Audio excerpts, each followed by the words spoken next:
ప్రజా సంకల్పం ప్రస్తుతం మేడ్చల్ జిల్లా జిహెచ్ఎం సిప్పల్ సర్కిల్ అంటే ఇది మల్కాజ్గిరి పార్లమెంట్ అసెంబ్లీ నియోజకవర్గం రామంతపూర్ డివిజన్.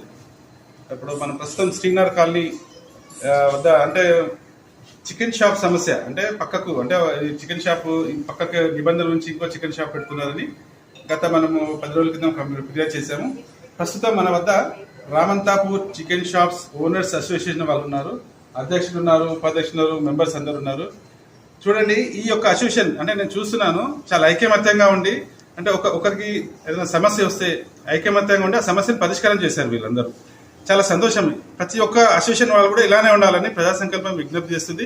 ఇప్పుడు మన దగ్గర అధ్యక్షులు ఉన్నారు, అధ్యక్షులు వాళ్ళు ఉన్నారు. చెప్పండి, ఈ సమస్య అంటే ఇలాంటి సమస్యలు మీకు నిత్యం వస్తూనే ఉంటుంటాయి అనుకుంటాను.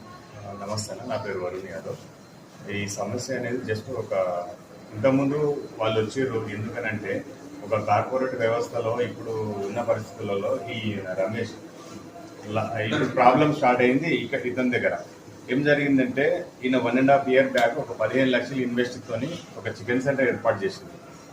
ఆయన ఒక సంవత్సరం నుంచి వెళ్ళి కొంచెం కొత్త బిజినెస్ స్టార్ట్ చేసిండు, కొన్ని లోన్లు తెచ్చుకుంటూ MBA స్టూడెంట్ అయినా సరే జాబులు రావట్లే అని చెప్పేసి ఏదో జీవనాధారం నడుస్తూ ఉంది.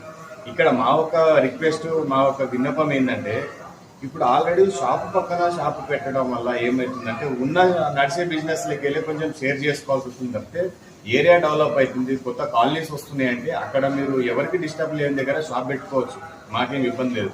ఉన్న షాపులలో పెట్టుకోవడం వల్ల మా జీవనాధారమే కొంచెం ఒక రోజు బిజినెస్ ఉంటుంది, ఒక రోజు ఉండదు, ఒక నెల ఉంటుంది, ఒక నెల ఉండదు. ఆ మినిమం ఏంటంటే మెయింటెనెన్స్ అనేది కొన్ని నెలలు వస్తే మీద పడితే అప్పుల పాలు అవుతున్నాం.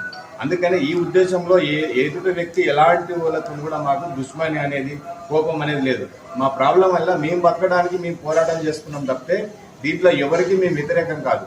మా బాధలు ఏంటంటే మీరు వేరే దగ్గర ఎక్కడైనా పెట్టుకోండి ఏరియాలలో అని అంటే షాప్ పక్కన షాప్ పెట్టడం వల్ల కొంతమంది ఫైనాన్షియల్గా చిట్టీలు కట్టుకునేటోళ్ళు ఉంటారు, అప్పులు తెచ్చుకునే వాళ్ళు ఉంటారు. వీళ్ళకి జీవనాధారంగా ఆర్థికంగా వాళ్ళని చంపేసినట్టే అవుతుంది. ఇంకోటి, ఈయన 4 రోజుల నుంచి లేదు ట్యాబ్లెట్లు, 4-5 రోజుల నుంచి వెళ్ళి హాస్పిటల్ చుట్టూ తిరుగుతుంది. టెన్షన్ పడదు అసలు. చూడండి, అంటే ఒక MBA గ్రాడ్యుయేట్, MBA చదివి ప్రభుత్వం మీద ఆధారపడకుండా, తల్లిదండ్రుల మీద ఆధారపడకుండా తన సొంతంగా ఒక వ్యాపారం స్టార్ట్ చేశాడు. సమస్య వచ్చినప్పుడు అందరూ అంటే ఇలా అసోసియేషన్ అందరూ అండగా ఉన్నారు. అండగా ఉన్నందుకు ఈ రోజు తనకి న్యాయం జరిగింది. అంటే ఇంకా మొత్తం బంద్ చేశారు కదా, అక్కడ మొత్తం తీసేశారు. ఈ యొక్క ఐకమత్యంతో ఇతనికి న్యాయం జరిగింది. ఇంకోటి, GHMC అధికారులకు విజ్ఞప్తి చేస్తున్నాము, మీ దృష్టికి ఏదైనా సమస్య వస్తే ఆ సమస్యను త్వరగా పరిశీలన చేసే విధంగా మీరు చూడండి.